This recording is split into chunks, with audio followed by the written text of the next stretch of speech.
As I was preparing for the sermon this week, I came across a debate in New Testament studies that I'd not encountered before. It began in 1950 when a scholar called John Knox wrote a book in which he said that St. Paul reveals himself in his letters to be a man without empathy and completely devoid of any sense of humour. And this created something of a backlash, with scholars lining up to point out the funny things in St. Paul's letters. I must say they didn't convince me. Even the article I read that said that to grasp Paul's humour, you had to read the letters and imagine them being read in the voice of Lenny Bruce. However, whilst not being convinced that St. Paul would have survived as a stand-up comedian, I was persuaded that St. Paul was not the cold, unemotional rationalist portrayed by John Knox. I think that the passage we had read today from the book of Romans is all that's needed to prove Knox wrong. In these verses, we see St. Paul reveal his vulnerability as he writes about his struggles and frustrations in ways which I'm sure we can all understand. He says, "I don't understand my own actions, for I do not do what I want, but I do the very things I hate." As a golfer, I know exactly what he means. I can have a lesson, stand next to a coach, be taught to swing in a certain way and hit it beautifully straight. Then I go to the range on my own, and the ball goes all over the place. St. Paul knows that we can be saved, we can be forgiven, we can be trying our best to walk God's ways, and we can still go astray and do things we regret. To use an old-fashioned word, the term sanctification is an ongoing process. We don't get to be holy quickly. Even as we do our best to live up to our calling as followers of Jesus, we continue to be entangled by sin. Or to put it in the words of St. Paul, "Now if I do what I do not want, it is no longer I that do it, but sin that dwells within me." And there's another word that sounds a touch old-fashioned: sin.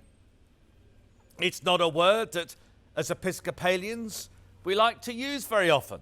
It can sound to us too harsh and unsophisticated, and we associate it with judgment, shame, and hellfire. Sin has become a word that jerks us away from God, rather than drawing us into God's arms. There was a church in the south, I'm pretty sure it wasn't Episcopalian. It used to advertise the titles of its sermons for the coming week on a board outside. And the title for this week in particular was "Tired of Sin? Come to church on Sunday." Underneath which some wag had written, "If not, then ring 619-230-476. In our desire to avoid an unhealthy obsession with sin, we've developed our own new vocabulary. We make poor choices, or we make mistakes.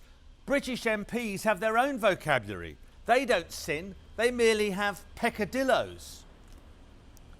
But I think we lose something by watering down what St. Paul and the New Testament understand by the word sin, which is a cosmic power so insidious that it twists and deforms us both as individuals and as societies. As ironic as it sounds, Christianity liberates us with a truth that cuts before it heals. And the truth is that sin is a deadly, destructive force against which we are powerless and helpless, apart from the resurrection of Jesus Christ. St. Paul gives us here the language to talk of an experience that we all know something about. As the great theologian Barbara Brown Taylor puts it, abandoning the language of sin will not make sin go away. Human beings will continue to experience alienation, defamation, and death no matter what we call them. Abandoning the language will simply leave us speechless before them and increase our denial of their presence in our lives. Ironically, it will also weaken the language of grace, since the full impact of forgiveness cannot be felt apart from the full impact of what has been forgiven.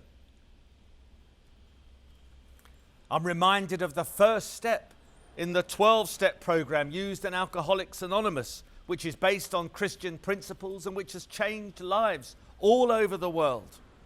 Step 1 is this: we admitted we were powerless over alcohol, that our lives had become unmanageable. St. Paul would recognize that language. He expresses his powerlessness over sin.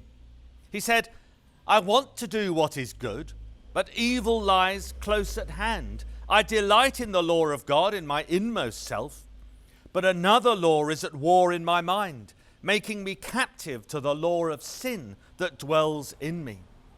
Wretched man that I am, who will rescue me from this body of death? There's a certain liberation in such an expression of powerlessness. Even St. Paul, that great apostle of the church, the great hero of the faith, even he doesn't feel the need to keep up an illusion of perfection. Even he can be honest about his failings. He didn't feel the need to hide his vulnerability, and he could be honest about his failings. He writes elsewhere of an image he uses to describe himself as a clay jar with treasure within. And I think that's a great way of understanding ourselves. It speaks of the fact that we are both beautiful and broken. We're made in God's divine image, but enslaved to something that works against our efforts to do good and to be good. We're clay jars with treasure within. And aren't we all being reminded in this present time of our own vulnerability and powerlessness? Now more than ever, we're being reminded of how ridiculous it is to think that we are in control of our lives. There are forces beyond our control, and St. Paul reminds us that one such force is the power of sin. To use the word sin is to insist on something more profound and clarifying than I make mistakes or I have issues. To use the word sin is to understand that we need Jesus Christ to be more than just a good role model or life coach or mentor. We need Jesus to save us, to break an ancient and malevolent power which we cannot break by ourselves. Embracing St. Paul's vulnerable take on sin gives us a viable place to begin, a freeing place to stand.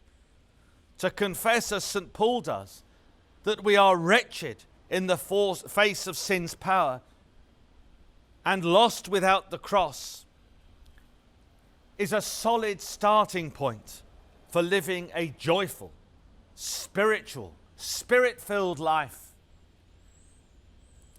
And see how our passage ends. Who will rescue me? Paul says. He doesn't say what or how, but who.